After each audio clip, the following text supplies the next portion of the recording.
કચ્છી ગુજરાતી સરિતામાના ચેનલમાં આપણું હાર્દિક સ્વાગત છે।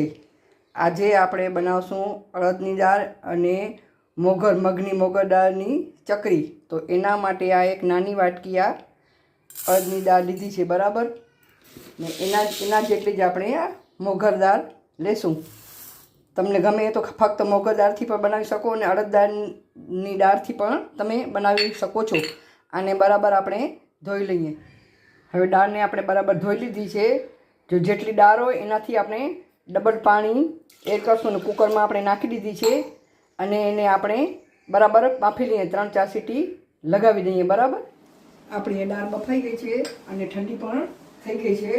તો આપણે હવે લેશું આ ચોખાનો લોટ। જે વાટકીથી આપણે લીધું હતું એ આ વાટકીના માપ પ્રમાણે આપણે 4 વાટકી આપણે આ એડ કરી દઈએ બરાબર। ચોખાનો લોટ 2 વાટકી આપણે દાળ નાખી દીધી, 4 વાટકી આપણે ચોખા અંદર એડ કરશું। એમાં નાખશું આપણે આ તલ।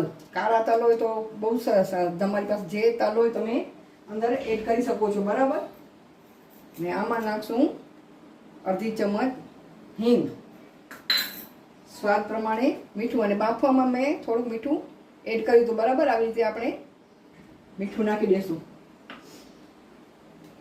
અને એક નાની ચમચ આ મરી પાવડર બરાબર આ નાખી અને ઉપરથી આપણે હવે ઘી એડ કરશું બરાબર। આ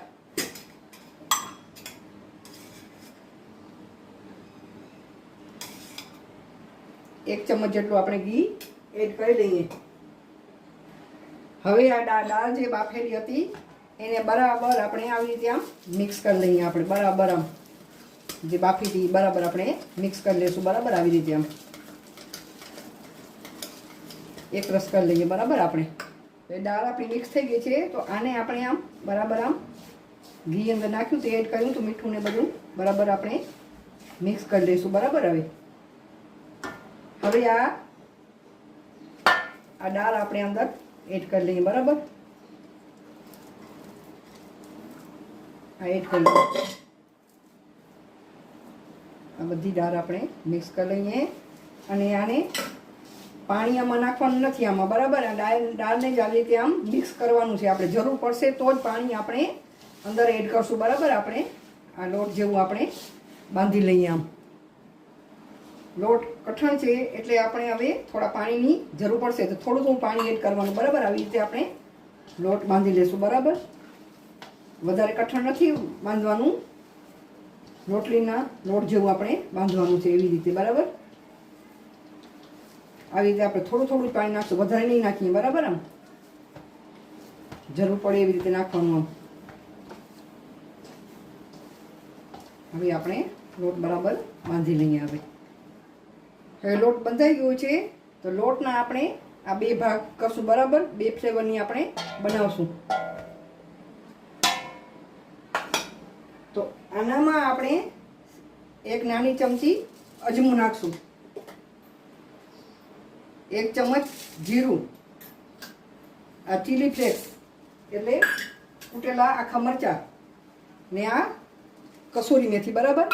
એને આવી રીતે આપણે બાંધી લઈએ લોટને બરાબર। આવી રીતે આપણે 2 ફ્લેવરની મને મિક્સ કરી લઈએ બરાબર। આમાં આવી રીતે આપણે મિક્સ કરી લઈએ બરાબર। હવે આ બધું મિક્સ થઈ ગયું છે। હવે આપણે ચકરીનું મશીન લઈએ। હવે આપણે આ થાળી ઉપર તેલ લગાવી દીધું છે ને મશીનમાં ચકરીનું મશીન લીધું છે। તેમાં ઝીણી આ નથી આવી ગાંઠિયાવાળી, એ પહેલાં આપણે આ સાદી મશીને આવી રીતે આપણે ચકરી બનાવશું। તો એમાં આપણે આ લોટ નાખી દઈશું બરાબર। દબાવીને પ્રેસ કરીને આપણે લોટ બધું અંદર એડ કરી દઈએ બરાબર। આવી રીતે દબાવીને પછી ઉપર આપણે બંધ કરી દઈએ। હવે આપણે આ મશીનથી આવી રીતે આપણે પાડી લઈએ બરાબર। આવી રીતે આવી રીતે પાડી અને ઉપર આમ દબાવવાનું થોડું બરાબર, છૂટી ન થાય આવી રીતે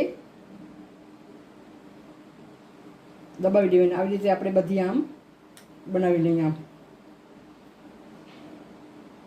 અલગ ફ્લેવર અને અલગ ડિઝાઇનથી બરાબર। આવી રીતે આપણે આમ પ્રેસ આપશું હાથથી થોડું બરાબર। આમ દબાવીને આવી રીતે બધી બનાવી લઈએ આપણે। હવે આપણી આ બનીને તૈયાર થઈ ગઈ છે। તો બીજી આપણે ચકરી ફ્લેવરમાં બનાવી લઈએ. તો આ ચકરીનું આપણે આ મશીનમાં આપણે એડ કરી દઈશું અને મસાલાવાળી જે આપણે અલગથી લોટ રાખ્યો હતો એમાં આપણે આ મિશ્રણ ભરી અને ચકરી જેવું આપણે બનાવી લઈએ.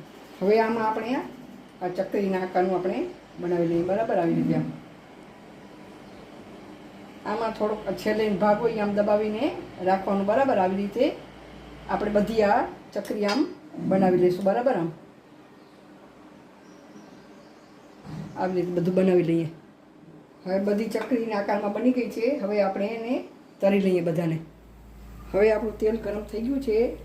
તો પહેલાં આપણે આ ડિઝાઇન બધી બનાવી છે એ તરવા મૂકી દઈએ. જેટલી સમાય એટલી આપણે અંદર મૂકી દઈશું. બરાબર મીડિયમ તાપે તરવાની, ફૂલ તાપ નહીં રાખવાનું, નહીં તો ઉપરથી બળી જશે અને નીચેથી કાળી થઈ જશે. અને એને થોડી વાર 2-3 મિનિટ આપણે હલાવવાનું નહીં એને.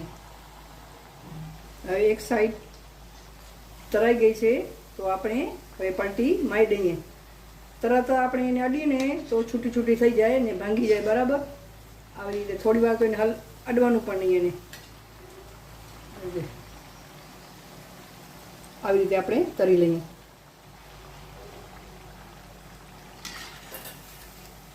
હવે આપણી આ તરાઈ ગઈ છે. બરાબર તો આપણે એને હવે બીજા ચારામાં આવી રીતે કાઢી લઈએ જેથી તેલ નીકળી જાય. આવી રીતે આપણે બીજી આવી તરી લઈએ. બરાબર આવી રીતે બીજી આપણે તરી લેશું. હવે આપણે ઝીણી ઝીણી ડિઝાઇનની બનાવી હતી એ તરાઈ ગઈ છે. હવે આપણે આ ચકરીને તરી લઈએ. આવી ચકરી બનાવી હતી એ તરી લઈએ. હવે આપણે આ નાખીએ ત્યારે મીડિયમ તાપ જ રાખવાનું, ફૂલ નહીં રાખવાનું, સાવ ધીમું નહીં રાખવાનું. ધીમું રાખશું તેલ અંદર ચડી જશે. આવી રીતે બધી નાખી દઈએ. બરાબર એને 2-3 મિનિટ હલવા નહીં દઈએ. આપણે એક ગાણાને 5 મિનિટ લાગે છે તરતા. હવે આને આપણે પલટી મારી દઈએ. ચકરીને પણ આવી રીતે આવી રીતે પલટી મારી દઈએ. બરાબર હવે એને 2-3 મિનિટ હવે ચડવા દઈએ. હજી આ આપણી ચકરી પણ તરાઈ ગઈ છે. તો એને આપણે આવી રીતે આને ઝારામાં કાઢી અને તેલમાં નીતાળીને રાખી દઈએ. બરાબર આવી રીતે બીજી બધી આપણે ચકરી આ બીજું ઘાણું પણ આપણે તરી લઈશું. આવી રીતે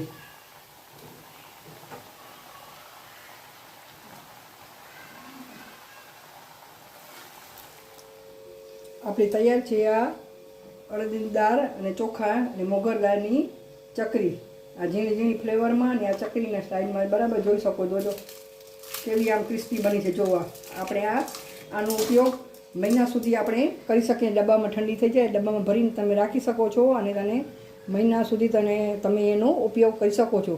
તમને મારી રેસીપી ગમે તો લાઈક કરજો, શેર કરજો, કોમેન્ટ કરજો અને મારા ચેનલને જરૂરથી સબસ્ક્રાઈબ કરજો. આભાર તમારો.